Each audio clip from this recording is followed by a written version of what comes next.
Detecting Talk of the Day, 27 July, 1:15 p.m.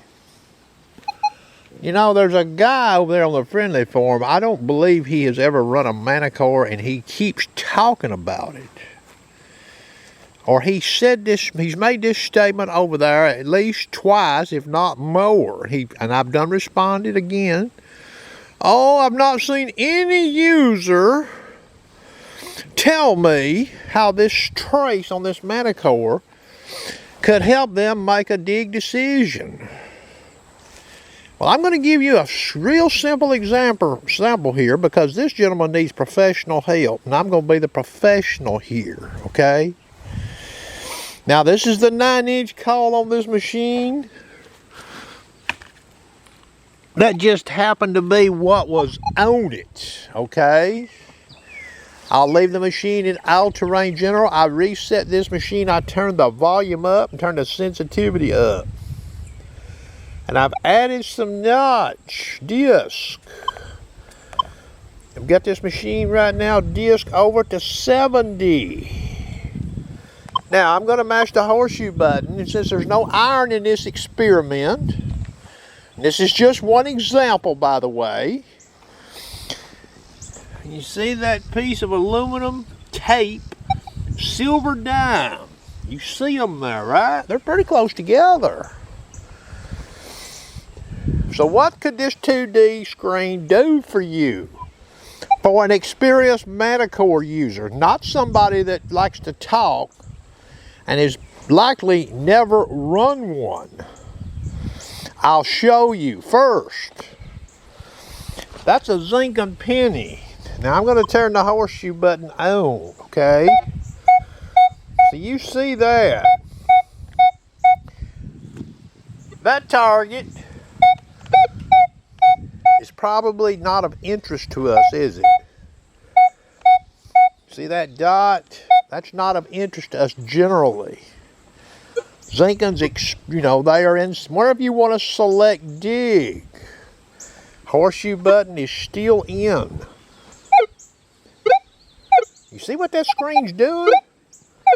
And look at the ID. That screen is throwing a streak across it.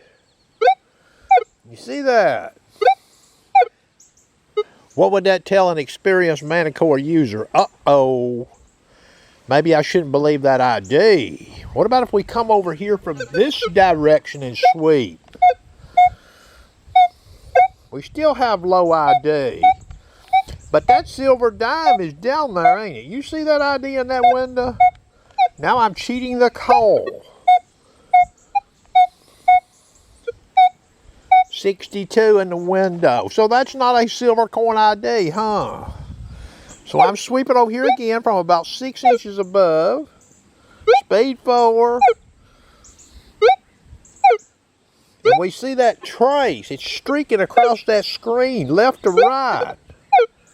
Because it's picking up both a high and a low conductor. Okay, let me turn this camera off briefly. Okay, camera's back on.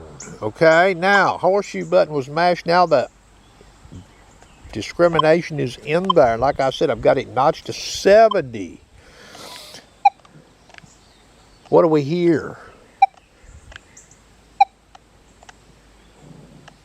We don't hear much, do we? What about over here?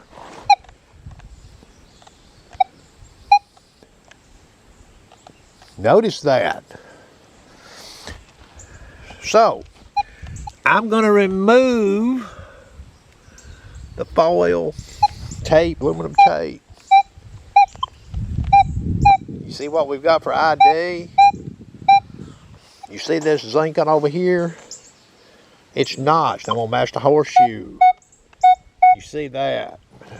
Now I'm back over here with a horseshoe in with a dime. Okay.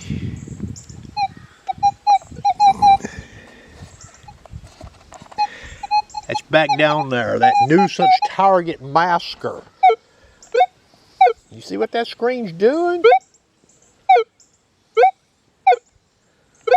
But that ID is way shy of that silver coin, ain't it? How about that? Now, I'm going to remove the silver dime.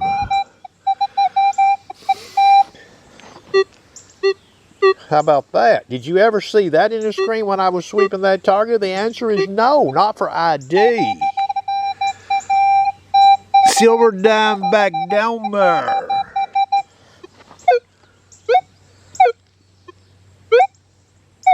You see what that screen's doing?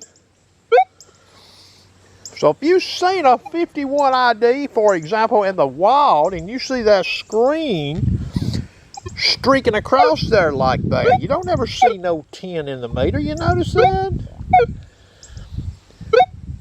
But you see that streak left to right popping in that meter. It's hard for me to get this camera on that. See that? Okay? So if we covered up that screen, you see what we've got. With no discrimination. You see what we have. So who would ever suspect there could be a higher conductor down there with this machine using no notch? Now, let me go over here.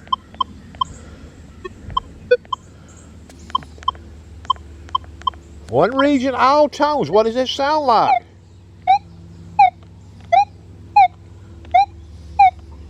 Can you listen to that one region, all tones, and tell me there's two targets down there, a good target and a masker? Let me turn the camera off briefly. Camera back on. So again, now I'm at speed 4. One region, all tones. Listen. The screen is telling me more on this situation than that ID, and it's telling me more than the tone. There's a slow sweep. Faster sweep.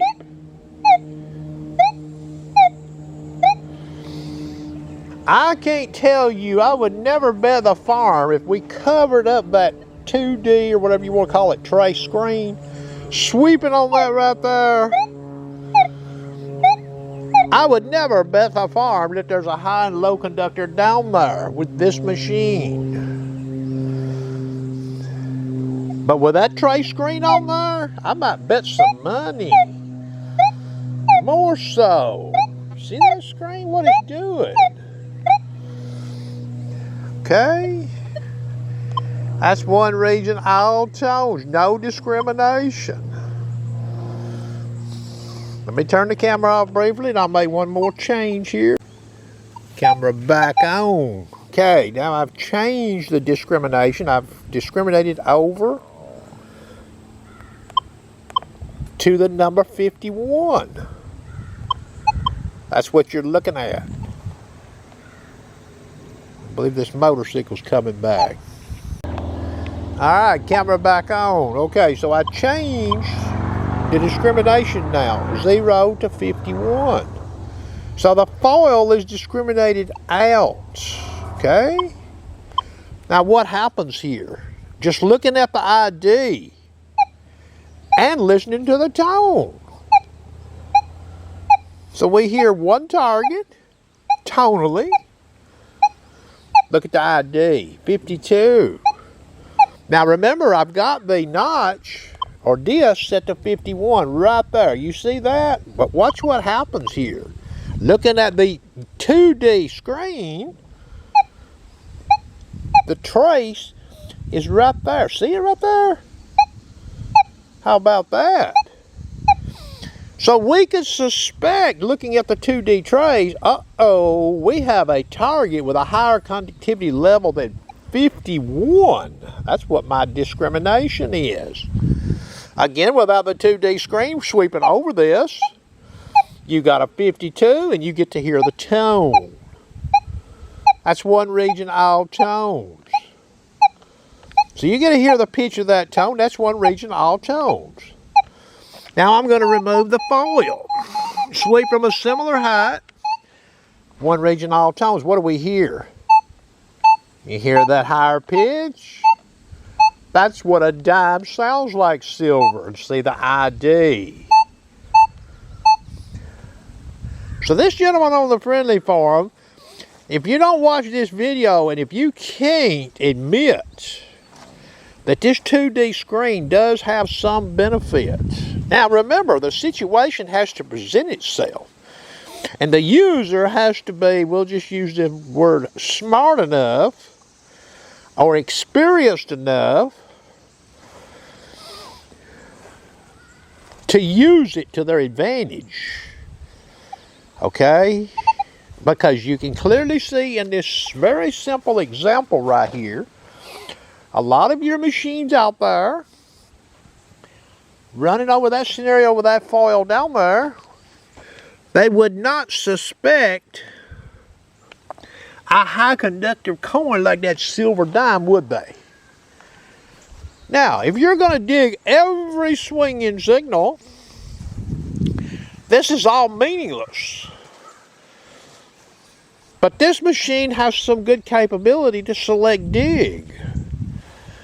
Some capabilities that no other machine offers. How about that? That's going to conclude the detecting talk of the day.